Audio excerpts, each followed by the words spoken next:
ನಿರ್ಧಾರಗಳನ್ನ ತೆಗೆದುಕೊಂಡ್ರು ಈಗಿನ ಪರಿಸ್ಥಿತಿಯಲ್ಲಿ ತುಂಬಾ ಹುಷಾರಾಗಿರ್ಬೇಕು. ಆ ಕಾಡಿನ ಕಂಪನಗಳು ನನಗೆ ಸರಿಯಾದ ಮುನ್ಸೂಚನೆ ನೀಡುತ್ತಿಲ್ಲ. ಅರುಂಧತಿ ಮತ್ತು ದಾಕ್ಷಾಯಿಣಿ ಇವರಿಬ್ಬರು ಯಾವತ್ತು ನಮ್ಮ ಸೆರೆಯಿಂದ ಬಿಡುಗಡೆಯಾಗಬಾರದು. ಬಿಡುಗಡೆ ಆಗದೆ ಇರೋ ಹಾಗೆ ನೋಡ್ಕೊಳ್ಳೋದು ನಮ್ಮ ಕರ್ತವ್ಯ. ಅಮ್ಮ ಅಮ್ಮ ನೀವೇ ತಾನೆ ದಾಕ್ಷಾಯಿಣಿ ಬರೋದು ಅಸಾಧ್ಯ, ಅವಳು ಮನುಷ್ಯಲಾಗ್ಬೇಕಾಗಿದ್ರೆ ಕಲ್ಲಿನ ಡಮರು ಶಬ್ದ ಮಾಡಬೇಕು, ಆ ಡಮರು ದೇವಸ್ಥಾನದೊಳಗಿದೆ, ಆ ದೇವಸ್ಥಾನ ಭೂಮಿಯೊಳಗೆ ಹೂತೋಗಿದೆ ಅಂತೆಲ್ಲ ಹೇಳಿದ್ದು. ಈಗ ನೀವೇ ಹೀಗೆ ಭಯಪಟ್ರೆ ಹೇಗಮ್ಮ? ಮಾಳವಿಕ, ಈ ದೇವತೆಗಳ ಸಂಚು ಯಾರ ಯೋಚನೆಗೂ ನಿರುಕಲ್ಲ. ನಮ್ಮ ಅಸುರ ಕುಲ ನಾಶವಾಗ್ತಾ ಬರ್ತಿರೋದೇ ಈ ದೈವಶಕ್ತಿ ದೇವತೆಗಳ ಸಂಚಿನಿಂದ. ಇಲ್ಲದೇ ಇದ್ದರೆ ನಮ್ಮ ಪೂರ್ವಿಕರು ಎಂತೆಂಥ ಅಮರತ್ವದ ಹೊರ ಪಡೆದರು, ಅವರು ಅಮರರಾಗಲಿಲ್ಲ. ಕೊಟ್ಟ ಬರಕ್ಕೆ ಪರಿಹಾರ ಹುಡುಕಿ ಸಂಹಾರ ಮಾಡೇ ಮಾಡ್ತಾರೆ. ಈ ಕಾಲದಲ್ಲಿ ದೇವತೆನೇ ಎದುರು ನಿಂತು ಹೋರಾಡದಿದ್ದರೂ ತನ್ನ ನೆರಳಿನಂತಿರೋ ಭಕ್ತರ ಮೂಲಕ ಹೋರಾಟ ಮಾಡಿಸ್ತಾನೆ.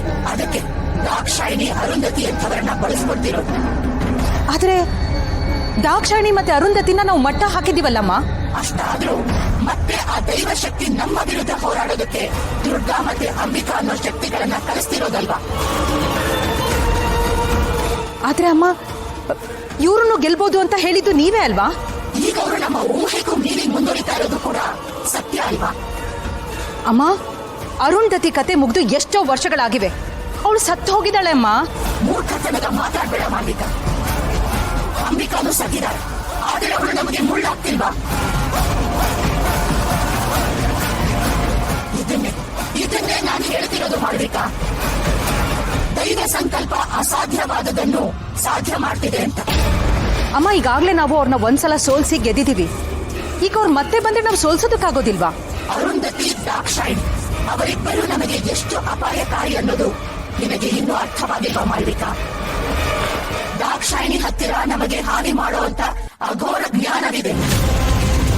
ಇನ್ನು ಅರುಂಧತಿ, ಅವಳ ಹತ್ತಿರ ನಮ್ಮ ಅಸ್ತಿತ್ವಕ್ಕೆ ಸಂಚಕಾರ ತರುವಂತ ದಿವ್ಯ ಶಕ್ತಿಗಳಿವೆ.